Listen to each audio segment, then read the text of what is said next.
Hello dear students, the next important topic from 5th module is regarding visible surface detection algorithms, or otherwise we can say hidden surface removal or hidden surface detection algorithm. നമുക്കൊരു 3-dimensional display വന്നു കഴിഞ്ഞാൽ അതിൽ ഏതൊക്കെ surface visible ആയിട്ടുണ്ട് അല്ലെങ്കിൽ ഏതൊക്കെ surface hidden ആണ്. അപ്പോൾ ആ വിസിബിൾ സർഫേസിനെ ഡിറ്റക്റ്റ് ചെയ്ത് ഹൈലൈറ്റ് ചെയ്യുന്നതും അതുപോലെ ഹിഡൻ സർഫേസിനെ ഡിറ്റക്റ്റ് ചെയ്യുന്നതും അതിനെ റിമൂവ് ചെയ്യുന്നതുമായിട്ട് കുറേ അൽഗോരിതംസ് നമുക്ക് ഡിസ്കസ് ചെയ്യാനുണ്ട്.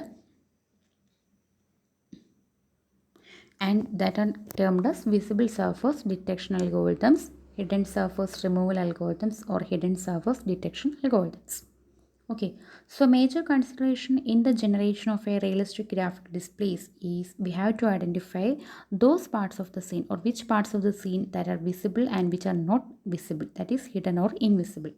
Okay, so we can use various algorithms for this purpose. ഇതിന് വേണ്ടി നമുക്ക് ഡിഫറെൻറ്റ് അൽഗോരിതംസ് ഉണ്ട്. And different algorithms require the difference between the different algorithms. നമുക്ക് പല അൽഗോരിതംസ് ഉണ്ടെന്ന് പറഞ്ഞാൽ ആ പല അൽഗോരിതംസ് തമ്മിലുള്ള ഡിഫറൻസ് എന്ന് പറയുന്നത് some will require more memory, some involve more processing time and some apply only to special types of objects. ഇല്ലേ, നമുക്ക് കുറേ അൽഗോരിതംസ് ഉണ്ട്.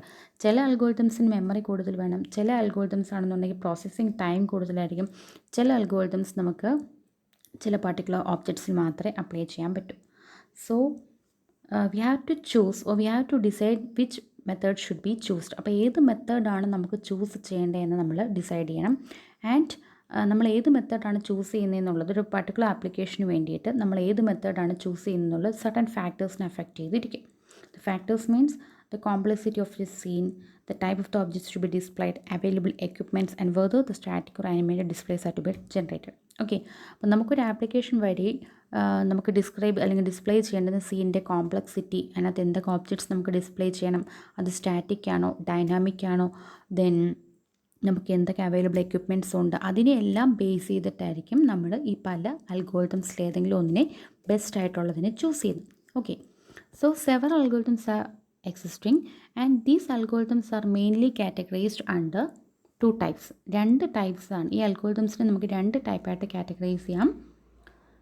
That is object space method and image space method. Object space method എന്നും പറയാം, image space method എന്നും പറയാം. Okay, object space method means object space method അല്ലെങ്കിൽ ആ ഒരു അൽഗോരിതംസിൽ നമ്മൾ ഒബ്ജക്റ്റിൻ്റെ അല്ലെങ്കിൽ 3-dimensional ഒബ്ജക്റ്റിൻ്റെ ഒബ്ജക്ട്സും അതിൻ്റെ പാർട്സുമായിരിക്കും നമ്മൾ കമ്പയർ ചെയ്യണം. So the object space method will compare the object, 3-dimensional objects and the part of the 3-dimensional object to each other within the scene definition to determine which surfaces are visible and which are invisible.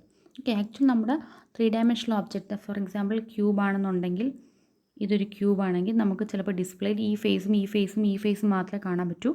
Remaining 5 faces. Cube means it consisting of totally 6 faces. അപ്പോൾ ഈ ഒരു കേസിൽ നമുക്ക് 3 faces മാത്രമേ കാണാൻ പറ്റൂ. Remaining 3 faces എന്ന് പറഞ്ഞാൽ ഹിഡൻ ആണ്, അല്ലേ? അപ്പോൾ ഇതൊരു 3-dimensional ഒബ്ജക്റ്റാണ്. ഈ 3-dimensional ഒബ്ജക്റ്റിലെ തന്നെ ഒബ്ജക്റ്റ് അതിൻ്റെ പാർട്സും എല്ലാം കമ്പയർ ചെയ്തിട്ടായിരിക്കും നമ്മൾ ഏതൊക്കെയാണ് ഹിഡൻ ഏതൊക്കെയാണ് വിസിബിൾ എന്നറിയുന്നത്. അതിനെയാണ് നമ്മൾ ഒബ്ജക്റ്റ് സ്പേസ് മെത്തേഡ് എന്ന് പറയുന്നത്. Example back face detection and removal. Then image space method എന്ന് പറയുമ്പോൾ എന്തായിരിക്കും, നമ്മുടെ പ്രൊജക്റ്റഡ് ഇമേജ് ആയിരിക്കും നമ്മൾ അനലൈസ് ചെയ്യുന്നത്. Here the visibility is decided point by point at each pixel position on the projected plane. അതായത് ഇതിപ്പോൾ ഒരു ഒബ്ജക്റ്റ് ആണെങ്കിൽ നമുക്ക് അത് നമ്മുടെ വ്യൂ പ്ലെയിനിൽ ഡിസ്പ്ലേ ചെയ്യുമ്പോൾ ചിലപ്പോൾ ഇത്രയും പോർഷൻ മാത്രമായിരിക്കും നമുക്ക് കാണാൻ സാധിക്കുന്നത്. നമ്മൾ ഈ ഒരു ഡയറക്ഷനിൽ നിന്ന് നോക്കുവാണെങ്കിൽ ചിലപ്പോൾ മുകളിലുള്ള കുറച്ച് പോർഷൻസും കൂടെ കാണാം. ഓക്കെ, അപ്പോൾ നമ്മൾ ഏതൊക്കെയാണ് വിസിബിൾ ഇൻവിസിബിൾ എന്ന് ഇതിനെ ബേസ് ചെയ്താണ് പറയുന്നതെങ്കിൽ ആ അൽഗോരിതംസ് ഒബ്ജക്റ്റ് സ്പേസ് മെത്തേഡിൽ വരും. ദെൻ ഏതൊക്കെയാണ് വിസിബിൾ ഇൻവിസിബിൾ എന്ന് നമ്മൾ ഈ പ്രൊജക്റ്റഡ് ഇമേജിനെ ബേസ് ചെയ്താണ് പറയുന്നതെങ്കിൽ വിസിബിലിറ്റി ഡിറ്റക്ട് ചെയ്യുന്നതെങ്കിൽ ആ അൽഗോരിതത്തിനെ നമ്മൾ ഇമേജ് സ്പേസ് മെത്തേഡ് എന്ന് പറയും. ഇമേജ് സ്പേസ് മെത്തേഡിൻ്റെ എക്സാമ്പിളാണ് depth buffer, A buffer, scan line method എന്നൊക്കെ പറയുന്നത്. ഓക്കെ, ഇനി ഇതിനെ പറ്റിയിട്ടാണ് ഓരോ വീഡിയോയിലും നമ്മൾ ഡീറ്റെയിൽഡ് ആയിട്ട് പഠിക്കുന്നത്. So we have various algorithms and the algorithms are categorized as object space method and image space method. Okay, thank you.